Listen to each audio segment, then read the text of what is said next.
श्री हरि। प्रश्न निरूपण। विवेक प्राप्त करने के संदर्भ में गुरु से शिष्य पूछते हैं तत्व के संबंधी। हे स्वामी, कृपया सुनिए, मैं यह प्रश्न करता हूँ, उसका उत्तर आपके श्रीमुख से सुनकर मैं कृतार्थ हो जाऊंगा।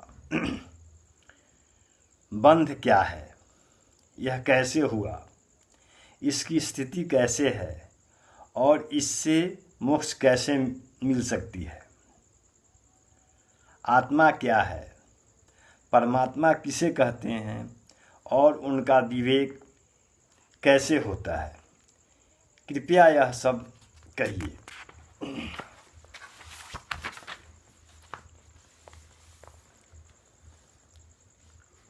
शिष्य प्रशंसा मतलब शिष्य को गुरु प्रशंसित दृष्टिकोण से देखते हैं और बोलते हैं, तू धन्य है, कृतकृत है, तेरा कुल तुझसे पवित्र हो गया, क्योंकि तू अविद्या रूपी बंध से छूटकर ब्रह्म भाव को प्राप्त होना चाहता है। स्व प्रयत्न की प्रधानता कहने का मतलब अपने प्रयत्न की प्रधानता के संदर्भ में शिष्य के प्रति गुरु कहते हैं, पिता के ऋण को चुकाने वाले वो पुत्रादि भी होते हैं, परंतु भव बंधन से छुड़ाने वाले अपने से भिन्न और कोई नहीं है। सिर पर रखे हुए बोझ का दुख और भी दूर कर सकते हैं, परंतु भूख प्यास आदि दुख अपने सिवा और कोई नहीं मिटा सकता। अथवा जैसे जो रोगी पथ्य और औषध का सेवन करते हैं, उसी को आरोग्य सिद्धि होती है, देखी जाती है। किसी और के द्वारा किए हुए कर्मों से कोई निरोग नहीं होता।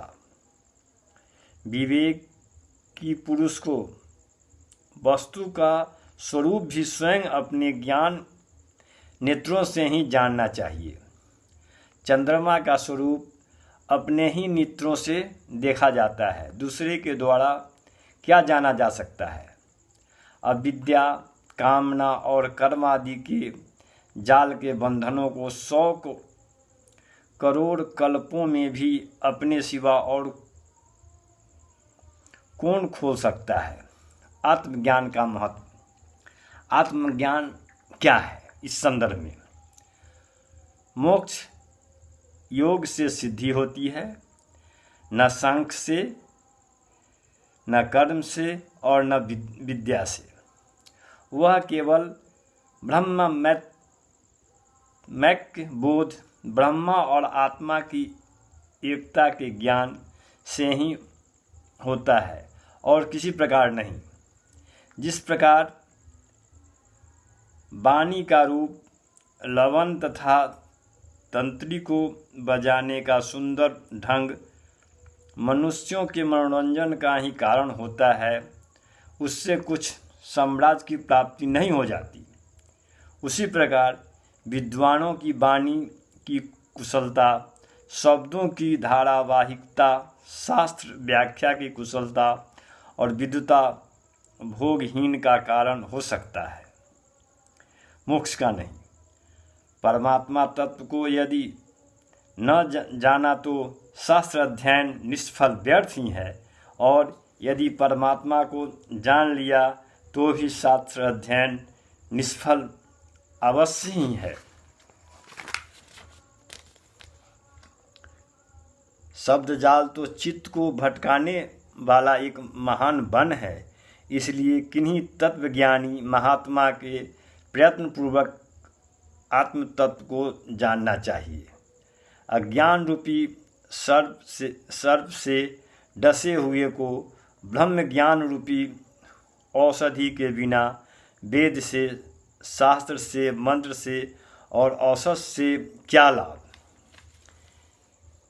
यही गुरु की कृपा से आत्मज्ञान की प्राप्ति का कारण है और इसी से आत्मज्ञान प्राप्त होता है। इसीलिए कोई सच्चे गुरु के शरण में जाकर प्राणी को इसका बोध करना चाहिए और तब उसकी सिद्धि करतल होती है। श्री हरि।